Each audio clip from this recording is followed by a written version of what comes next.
Folks, welcome back.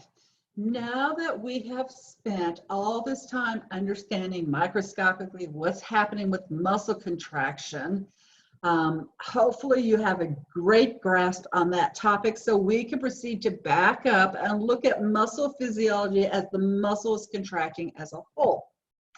So the first part of muscle physiology I want to talk about has to do with muscle tone. And so let's talk about the length of the muscle. When a muscle is not acting, it has what we call a resting muscle length. And as we talked about before, a muscle can contract 30 to 40% usually in a normal contraction. And so the limitations, I know theoretically we said it could contract 70%, but we've got limitations put on the muscles because, like, remember, we're moving an insertion closer to the origin and we can only move it so close to it. So the bone movement is really what's limiting the muscle contraction. And so we're realistically looking at around a 30% of the resting muscle length to the contracting muscle length. Now, in addition, we know we can rest and overextend the muscle a certain percentage as well. Now, your brain is constantly monitoring this process and adjusting this resting muscle length, and we call that process your muscle tone. So when your arm is down, you can feel the muscle and you can tell whether or not it's relaxed or not. So what kind of receptors do you think are doing this adjusting? Yeah, keep that in the back of your mind. We're going to get to there shortly. So looking at muscle that's contracting, the amount of force behind each contraction is kind of dependent on that resting muscle length. And so we'll go into more detail for you to understand this concept. And it's called the length-tension relationship. There is an optimal length for giving the greatest amount of force during a contraction, and it's not a specific number.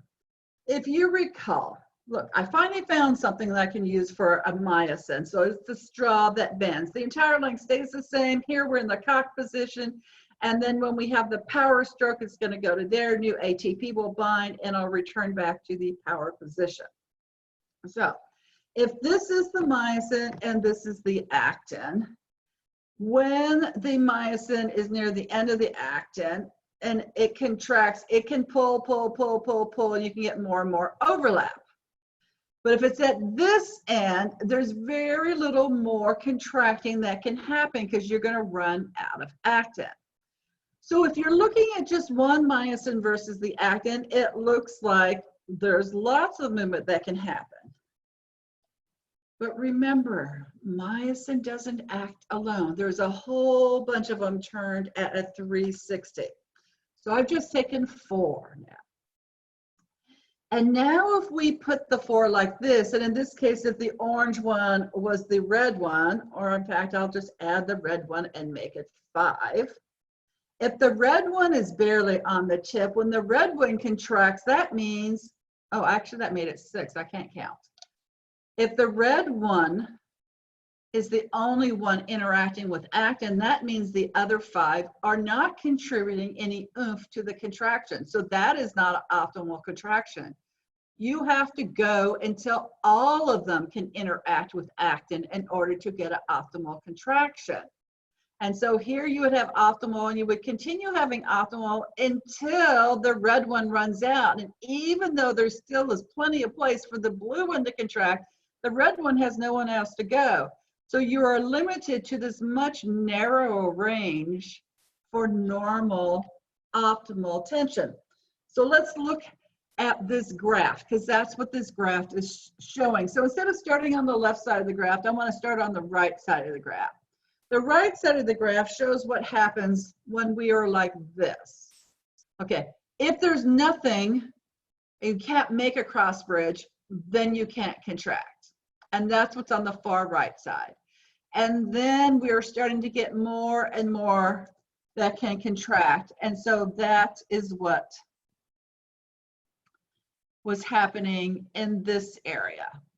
This flat plateau at the top That's where everything can contract.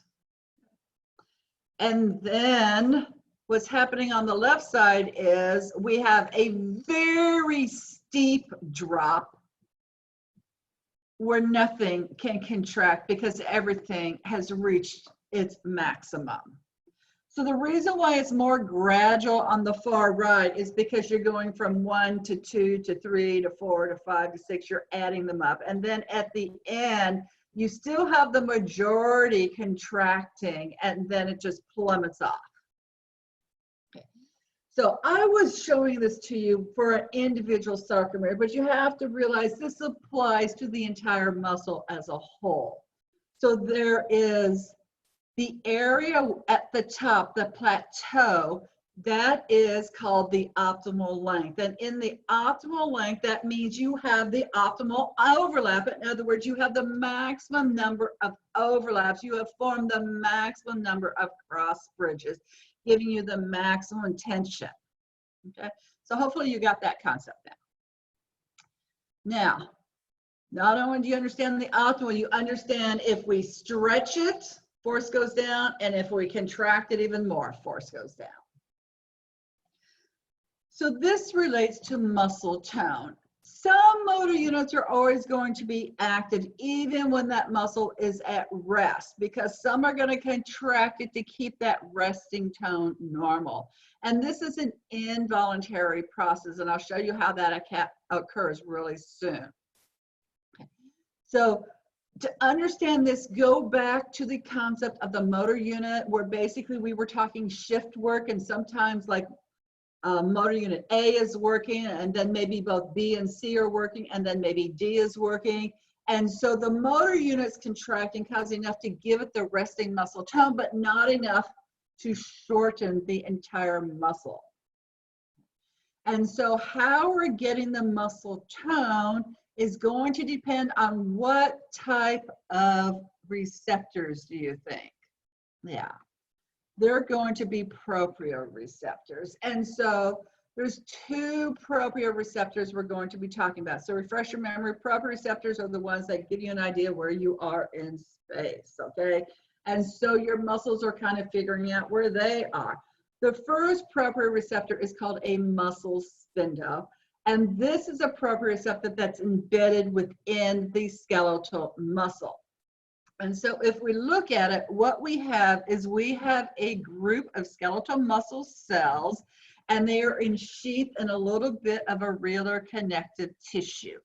And this acts as a functional unit where they're going to be monitoring the stretch of the muscle fibers in that muscle spindle. So are they stretch, are they contracted, or if they're stretching, is it a fast stretch or a slow stretch? And so we call the cells that are outside the muscle spindle, those are our normal things. They're called extrafusal because they are outside. Whereas the ones inside this muscle spindle, these are the ones being monitored. So these are the intrafusal fibers. So if you look at this picture, it's showing 2 green neurons and 2 yellow neurons. And that's just so that you realize that there are sensory neurons monitoring this. And as a result of what is integrated in the central nervous system, the green ones are the motor ones, and they are going to change what happens. So either you will have muscles fibers being stimulated to contract or to relax. So let's look at this. The pale pink, those are the intrafusal fibers. The blue is the sensory neurons surrounding them. When the muscle is relaxed, the sensory fibers are sending action potentials at a constant rate, letting you know it's relaxed. Everything is hunky-dory and nothing's going to change. However, when those muscle fibers are stretched, the rate of firing goes up. Okay, so that stretched muscle, okay, so that is an overextended muscle giving the message to the brain, hey, it has been stretched, we need to relax it. And in contrast to that, when the muscle fiber is contracted,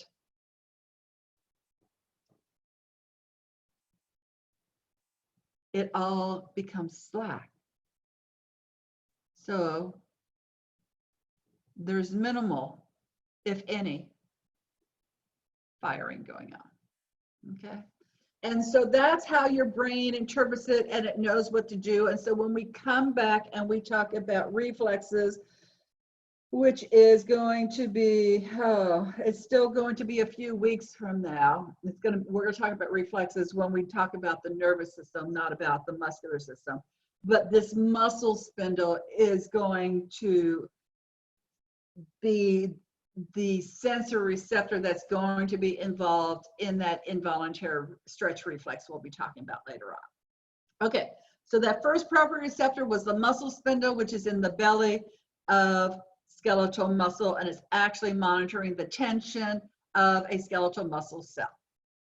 The second type of receptor that's monitoring is called the Golgi tendon organ. So yes, same Italian dude who identified the Golgi apparatus.